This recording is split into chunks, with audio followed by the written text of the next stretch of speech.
Takutlah akan Allah dan muliakanlah Dia, karena telah tiba saat penghakimannya. Shalom, bertemu kembali kita dalam channel ini. Sudah pasti untuk kita sama-sama belajar akan firman Tuhan. Amin.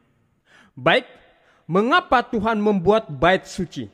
Bukan saja Tuhan mau berdiam di tengah-tengah umatnya seperti yang dikatakan dalam Keluaran 25 ayat 8. Tetapi juga apa? Tetapi juga untuk memberikan pelajaran yang hebat mengenai itu.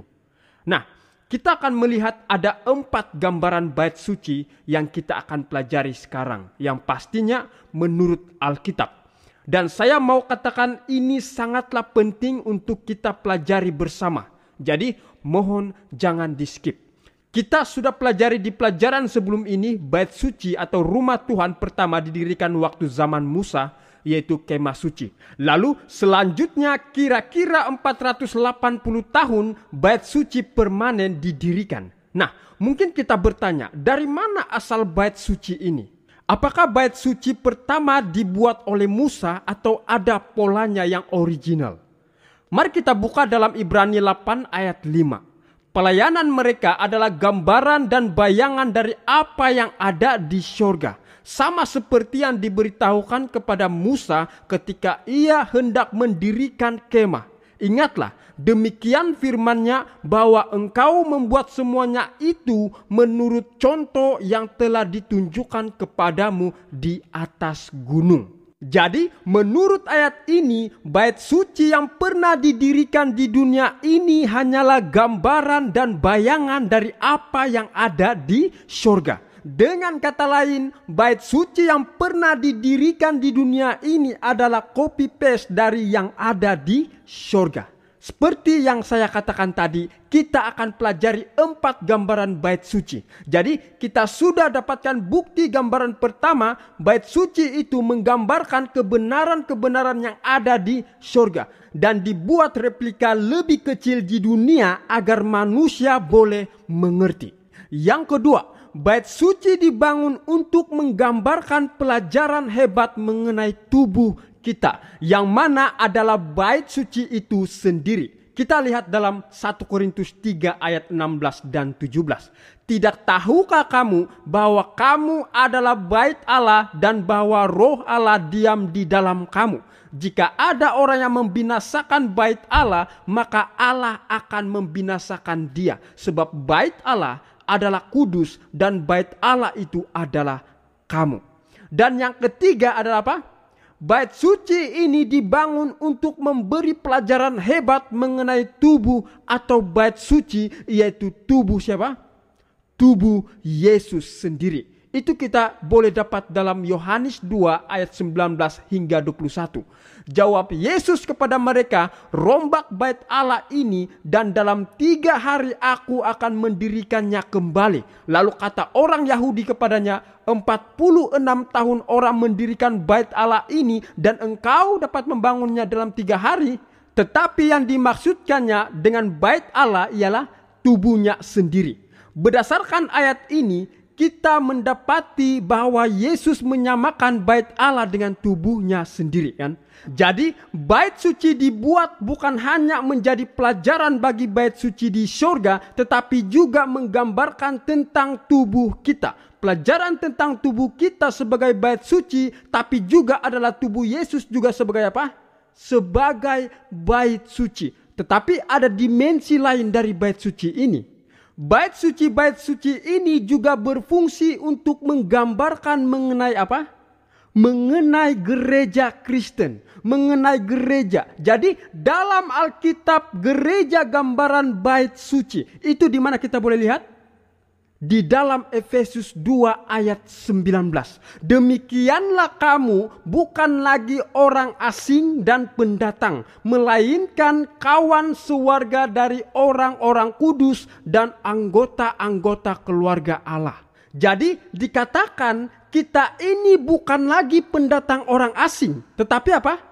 Kawan sewarga orang-orang kudus dan anggota-anggota keluarga Allah. Perhatikan bait suci yang spiritual ini di ayat selanjutnya, yaitu ayat 20. Yang dibangun di atas dasar para rasul dan para nabi, dengan Kristus Yesus sebagai batu penjuru. Dikatakan yang dibangun. Jadi kalau dikatakan dibangun, itu artinya apa? Yaitu bangunan kan? Yang dibangun di atas apa?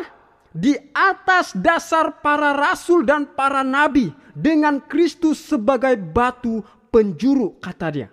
Jadi fondasi ini, gereja ini adalah para rasul, para nabi, dan juga bait suci ini memiliki batu penjuru, yaitu siapa?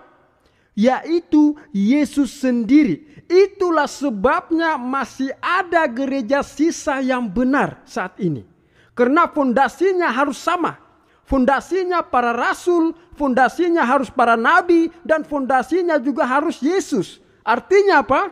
Semua ajarannya harus sama. Bagaimana kita mau tahu gereja itu benar kalau para rasul ajaran ini harus sama gereja itu ajarkan. Kalau para nabi ajarkan seperti ini harus juga sama yang gereja itu ajarkan. Itulah sebabnya perhatikan ayat 21, di dalam dia tumbuh seluruh bangunan rapi tersusun menjadi bait Allah yang kudus di dalam Tuhan. Gereja ini, gereja Kristen adalah bait suci Allah yang fondasinya adalah para rasul dan kemudian para nabi dan Yesus sendiri. Artinya apa? Ajarannya haruslah sesuai dengan dari perjanjian lama para nabi dan perjanjian baru para rasul dan Yesus sendiri. Itulah yang coba dimaksudkan oleh Alkitab. Pertanyaannya, apakah bait suci atau gereja ini ada Shekinahnya juga? Seperti pelajaran sebelum ini, di kemah suci maupun di bait suci pertama, Shekinah Tuhan dalam bentuk awan itu hadir. Dan bait suci yang kedua, Shekinah itu jadi manusia, yang artinya Yesus sendiri hadir dalam bait suci kedua ini menyatakan kemuliaannya. Jadi jika bait suci di akhir zaman ini juga adalah gereja Kristen, apakah ada Shekinah Tuhan atau kemuliaan Tuhan? Apakah ada? Ya, ada. Kita lihat ayat 22 dari Efesus 2 tadi. Di dalam dia kamu apa? Juga turut dibangun menjadi tempat kediaman siapa?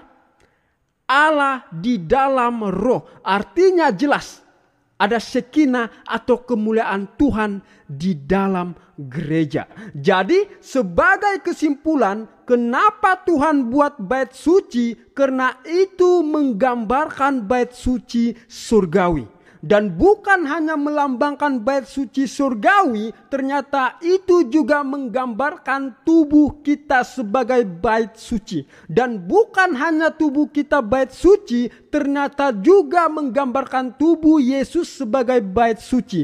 Tapi bukan hanya itu, ternyata menggambarkan tentang gereja sebagai bait suci. Bertemu lagi kita di pelajaran berikutnya. Tuhan Yesus memberkati kita semua. Amin.